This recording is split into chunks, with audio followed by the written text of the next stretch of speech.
Savez-vous qu'Emmanuel Macron, s'il est réélu, pourrait bien rester 19 ans de plus au pouvoir ? Mais que deviendrait alors notre pays dirigé si longtemps par le président des très riches ? Qu'adviendrait-il du peuple s'il faisait tout ce qu'il projette de faire ? En 2034, le nombre de Français fuyant illégalement le territoire ne cesse d'augmenter. Leur dernier espoir ? L'Angleterre, qui entre-temps a fait sécession avec le néolibéralisme et est dirigée par un gouvernement conservateur. À l'approche des côtes britanniques, un jeune Français fuyant son pays écrit alors ses mémoires. Bienvenue dans ces réfugiés français.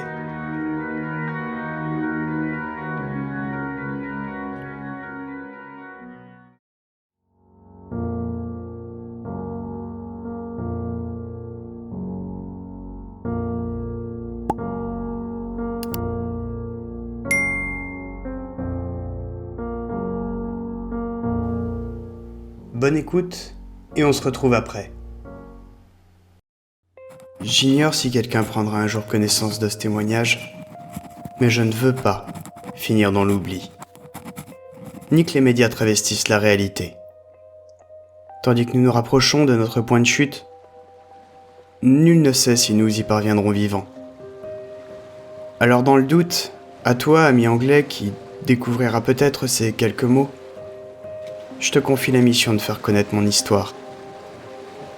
Bien que la mer soit calme, je peine à dérouler mes idées. Dans la cale de ce petit voilier, nous sommes une trentaine, que les passeurs du réseau de résistants tentent de faire s'échapper. Il y a cette femme et son bébé, dont le mari a été tué lors d'une agression dans la rue. Il y a cet homme tout juste sorti de prison, qui tente de rejoindre sa femme et sa fille qui ont déjà fui. Il y avait été enfermé au motif de sédition parce qu'il avait participé à une manifestation interdite. Il y a aussi tous les autres. Et puis il y a moi, avec mon vieux père, ainsi que ma petite sœur Bella, handicapée mentale. Moi, Arthur, 30 ans, né dans ce pays qu'on appelait si fièrement autrefois la France. Mais comment en sommes-nous arrivés là ?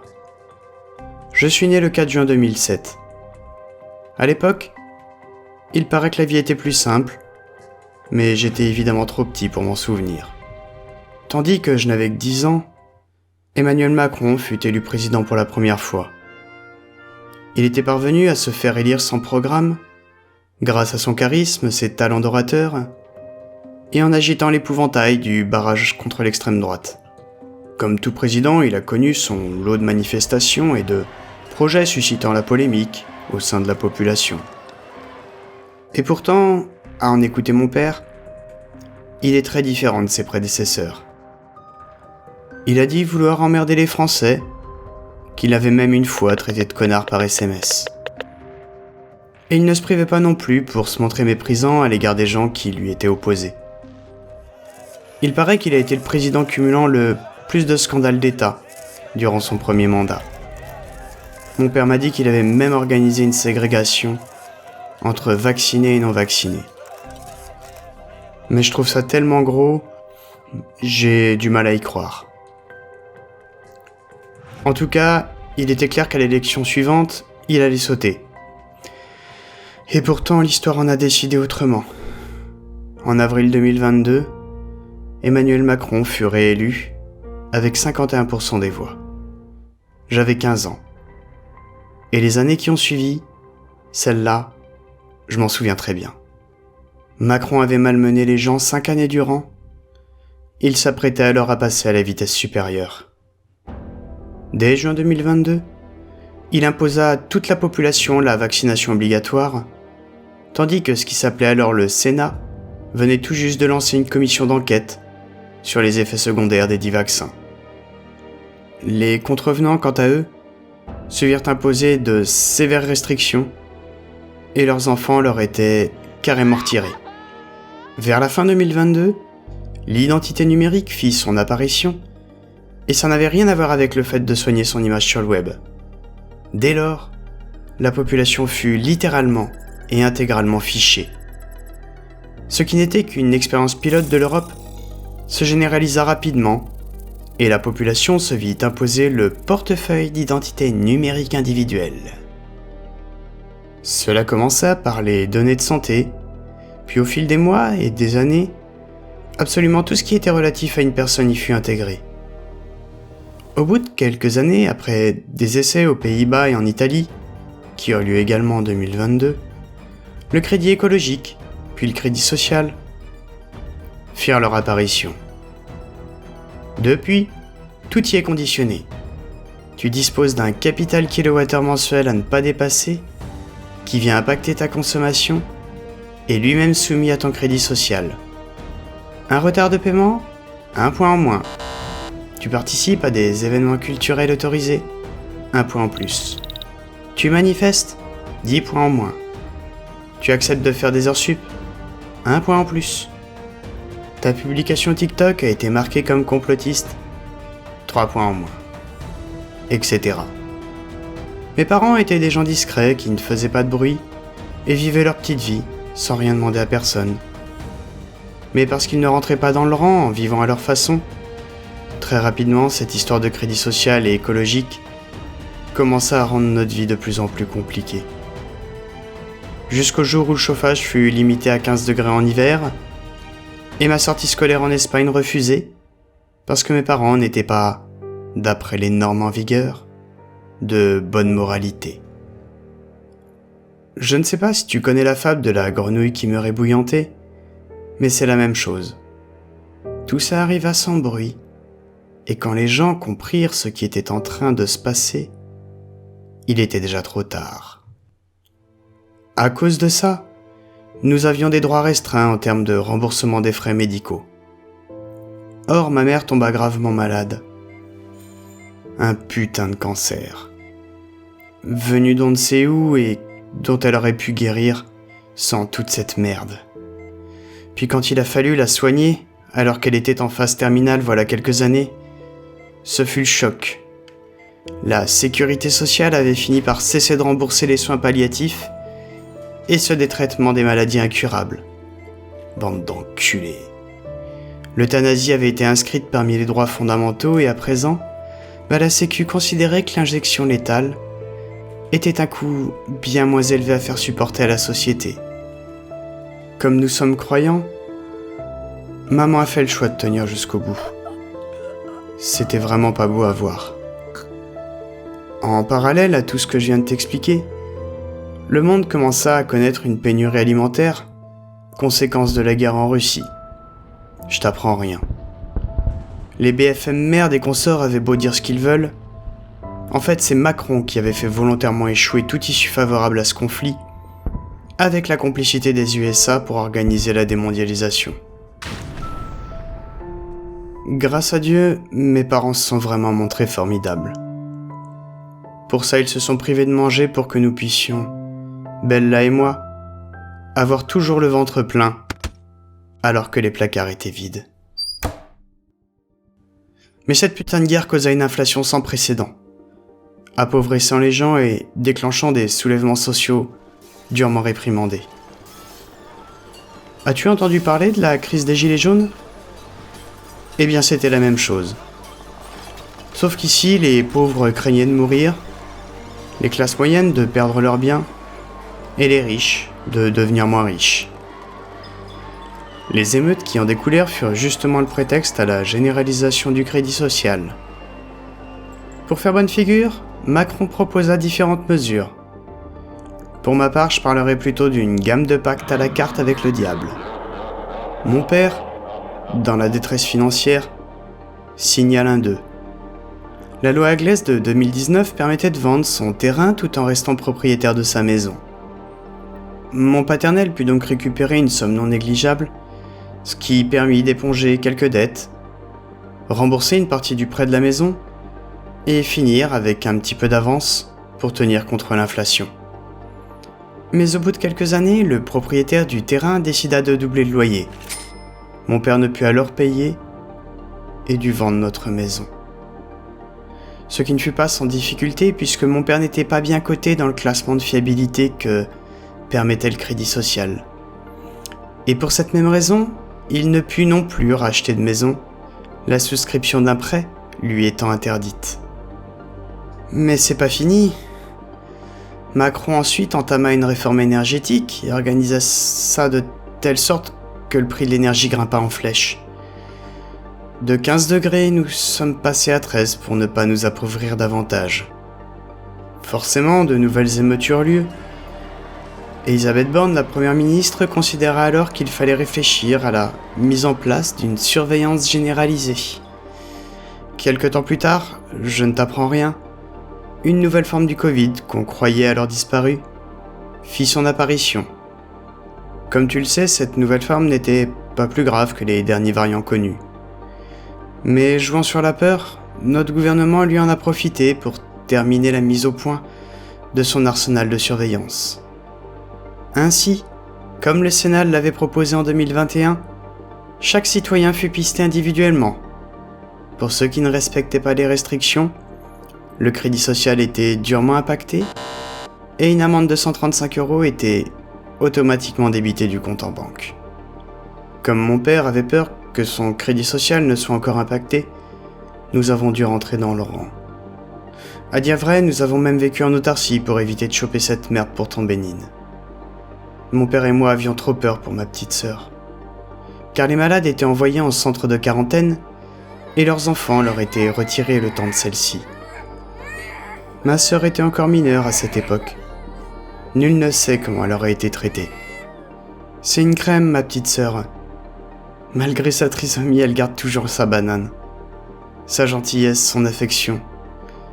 Ça aurait achevé mon père si elle avait subi de mauvais traitements au cours d'une quarantaine. Car depuis la promotion de l'eugénisme par avortement, l'endiphobie est malheureusement devenue systémique. D'ailleurs, ma sœur a failli devenir un garçon. Malgré sa trisomie, il lui avait été permis de changer de sexe. En tant que croyant, mes parents s'y étaient évidemment farouchement opposés, mais la loi n'était pas de leur côté. Car, comme chez toi au Royaume-Uni, à une époque heureusement révolue pour toi, les parents refusant la transition de leur enfant étaient alors accusés de maltraitance infantile.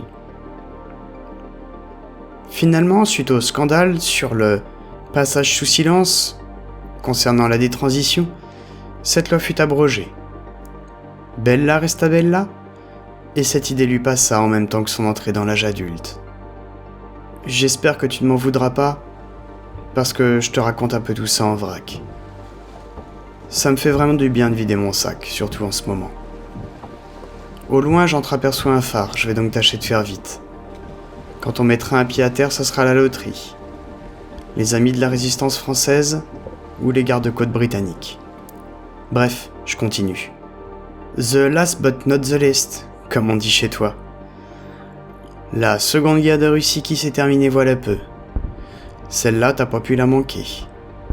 Certains ont beau dire que ton pays a une attitude populiste ou protectionniste.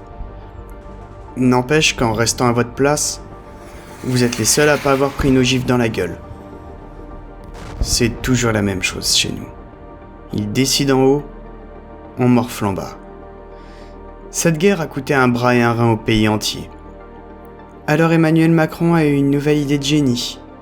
La retraite à 69 ans pour compenser les pertes, sous couvert d'efforts national. Putain mais quel tocard. Mon père nous avait prévenu de toute façon. Sa génération et la nôtre, la retraite, on pourrait se la mettre au cul. Et là, ça a été la goutte d'eau. J'ignore ce que les médias ont raconté chez toi, mais pour ma part, je n'ai pas d'autres mots que ceux de guerre civile. Sauf qu'ici, c'est l'État contre son peuple. Les gens n'en avaient plus rien à foutre de leur crédit social. Cette histoire des retraites a cristallisé toutes les crises. Celle de l'hôpital, du monde de l'éducation, les agriculteurs et j'en passe. Toutes ces crises qui couvaient depuis trop longtemps ont pété d'un coup. Quelque part, heureusement que Macron n'a pas réussi à faire passer le revenu de base, sinon il aurait tenu les gens par les couilles. Mais plutôt que de prendre sa leçon par le peuple, Macron s'est finalement comporté comme Pharaon dans le livre de l'Exode, en péchant par orgueil. Pour bien faire fermer sa gueule au peuple, il a mis le pays en défaut de paiement. Ah, ce n'était pas très dur, puisque la dette de la France explosait des records à chaque mandat de Macron. Les gens avaient désormais autre chose à penser puisqu'une crise économique sans commune mesure en a découlé. Mon père et moi avons tous deux perdu notre job, puis faute de moyens, nos biens ont été saisis. En quelques mois, on s'est retrouvés dehors. Depuis ce jour, mon père n'est plus que l'ombre de lui-même. S'il s'est pas foutu en l'air, c'est par amour pour moi et ma sœur. À l'heure où je m'adresse à toi, il dort, la tête sur mon épaule, ballotté par le mouvement du bateau, avec un visage faussement apaisé. Allez donc au centre d'accueil pour sans-abri. Nous a-t-on dit. Sauf que toutes les places étaient prises depuis que Macron, encore une fois, a permis le rassemblement familial étendu pour les migrants. Oh, je ne leur en veux pas, ils fuient leurs propres problèmes. Mais à l'arrivée, c'est encore nous qui nous retrouvons sur le carreau. Alors comment en est-on arrivé là ? En 2027, ce fumier s'attaqua à la réforme constitutionnelle et sauta sur l'occasion pour réinstaurer le septennat, c'est-à-dire des mandats présidentiels de 7 ans, avec un simulacre d'élection à mi-mandat. L'idée était brillante. Ça remettait les compteurs à zéro et lui permettait de se représenter pour 2 mandats de plus, c'est-à-dire 14 ans, en plus des 10 qu'il avait déjà fait. Quand d'autres chefs d'État s'y sont essayés, la presse criait à la dictature. Mais pour lui, allez savoir pourquoi, c'est passé crème. Je ne sais plus qui exactement disait comme ça. Moi, je vous dis qu'il n'y a rien de pire qu'un facho déguisé en humaniste. Pour ma part, ce que je retiens, c'est qu'à 2 reprises, Macron s'est retrouvé face à Le Pen aux élections.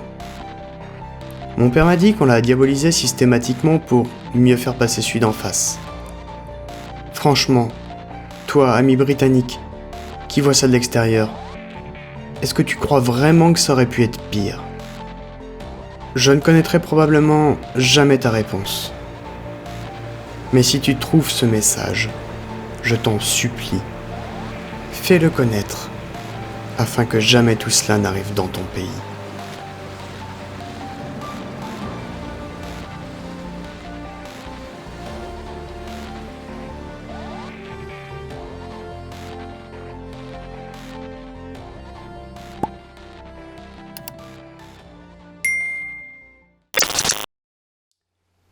Alors exceptionnellement pour cette fiction audio, le commentaire qui va suivre la concerne et ne concernera pas la fiction précédente. Ce que vous venez d'écouter, et j'espère que ça vous aura plu ou au moins interpellé, est un hors-série et ne s'inscrit pas dans la timeline de mes histoires habituelles. Donc elle est arrangée au même titre que Demain est un autre rêve, puisque voilà, c'est ce que j'ai voulu faire ici, c'est un exercice de prospective au travers une situation de vie, en l'occurrence celle du personnage d'Arthur. Toutefois, il me semble important de préciser que tous les éléments que je cite dans la vidéo qui font référence au passé, à notre passé, pas seulement celui du personnage, donc tous les éléments que je cite dans la vidéo et qui se passent avant avril 2022 sont vrais. Par ailleurs, les expériences pilotes dont je parle, je fais référence au crédit social et au crédit kilowattheure, ainsi qu'à l'identité, au portefeuille de l'identité numérique, ces choses-là sont également une réalité. Cette vidéo est également basée sur les différents projets d'Emmanuel Macron et sur des choses qui ont pu être dites ou proposées par des proches également d'Emmanuel Macron. Donc ce futur est réellement un futur possible. Et si certains pourraient penser, pour se mettre des pots de saucisson sur les yeux, que cela n'arrivera jamais, détrompez-vous, parce que dans ma prospective, j'ai aussi des futurs beaucoup plus sombres. Il y a toutefois une note d'espoir que j'apporte dans cette vidéo, c'est la possibilité finalement quelque part que l'on puisse fuir. Je n'ai proposer cette possibilité que pour servir les intérêts de l'histoire. J'ai de sérieux doutes quant au fait qu'un jour, l'Angleterre soit aux mains d'un gouvernement conservateur qui fasse sécession avec le néolibéralisme. Le libéralisme et roast beef, c'est un petit peu des synonymes. Si j'ai écrit cette histoire, et que je vous l'ai racontée, c'était en espérant que cela fasse prendre conscience à certains de ce qui va se passer. Alors peut-être pas exactement comme ça, peut-être en un peu moins pire, mais de ce qui va se passer si Emmanuel Macron est élu. Je ne dis pas qu'avec Marine Le Pen, ça sera le rêve. Je ne dis pas non plus qu'elle va sauver la France. Pas du tout. Mais face à un futur dramatique très fortement probable, et d'autre part à un futur peut-être dramatique et hypothétique, je choisis la seconde option.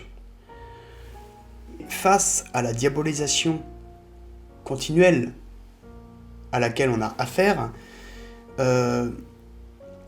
il me semblait important de faire part des craintes que nous on peut avoir, droitards, pour comprendre en fait pourquoi on a si peur. Parce que clairement, si Macron repasse, oui, j'ai peur.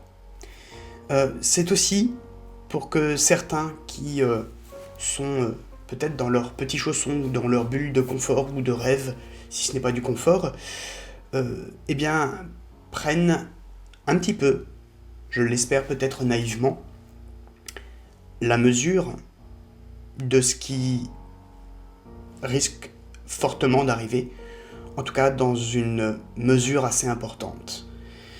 Cette histoire a vraiment pas été facile à écrire, parce que le fait de m'immerger dedans, dans ce futur possible, quand j'ai terminé son écriture, j'en avais littéralement la boule au ventre. Mais voilà, c'est une réalité possible, c'est un futur possible. C'est pas le pire, c'est pas le moins pire. Je suis bien incapable de dire si c'est le plus probable, mais j'ai la certitude qu'il est fortement probable. J'espère que cette histoire vous aura plu. Si tel est le cas, n'hésitez pas à la partager autour de vous. Je pense que c'est important. Un petit pouce vers le haut, un petit commentaire. Vous avez le droit de ne pas être d'accord également. Respectueux les commentaires. Et puis, pour ceux qui me suivent, ou ceux qui découvrent cette chaîne à l'occasion de cette vidéo, je vous retrouverai pour la prochaine fiction audio, à savoir la partie 3 du Labyrinthe de Satan. Sur ce, bon vote et à très bientôt les amis. Ciao ciao.